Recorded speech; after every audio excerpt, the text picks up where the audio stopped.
cherchons à réaliser pleinement que la chair et l'esprit sont les deux principes de toute vie humaine.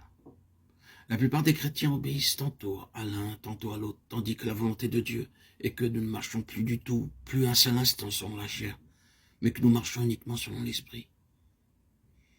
Que cette volonté de Dieu soit la nôtre aussi.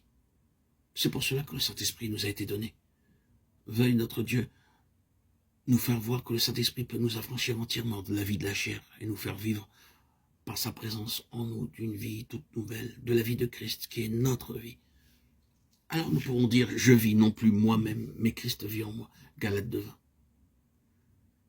Christ est la puissance de Dieu et la sagesse de Dieu, 1 Corinthiens 1:24. Notre confiance en nos propres forces vient de notre confiance en notre sagesse, qui s'imagine pouvoir servir Dieu parce qu'elle connaît la parole de Dieu.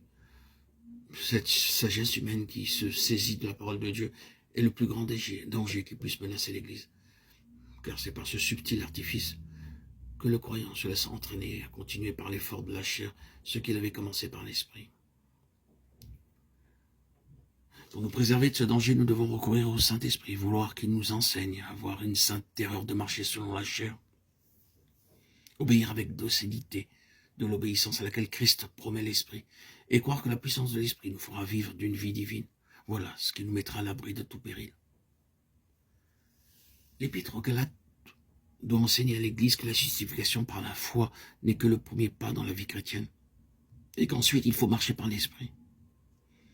Retournons à ce que prêchait Jean-Baptiste au Christ qui ôte le péché du monde, au Christ qui baptise du Saint-Esprit, Jean 1:29, Matthieu 3:11.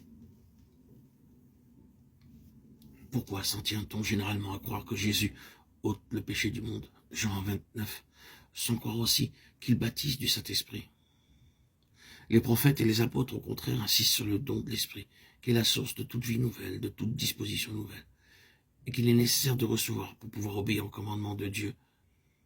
Les prophètes et les apôtres traitent cette vérité au point de vue moral. De là l'opinion traditionnelle de considérer le don du Saint-Esprit comme le sceau du pardon et de l'adoption, et de croire aussi que la joie et la gratitude produiront alors une vie nouvelle chez le croyant. En partant ainsi, on fait dépendre cette vie nouvelle d'un agent tout psychologique, et pourtant cette manière de voir se trouve dans les ouvrages de nos meilleurs auteurs. Les Écritures, au contraire, insistent sur la puissance du Saint-Esprit pour opérer une nouvelle création en l'homme, pour être en lui la source, le principe de toute disposition morale et de toute activité individuelle.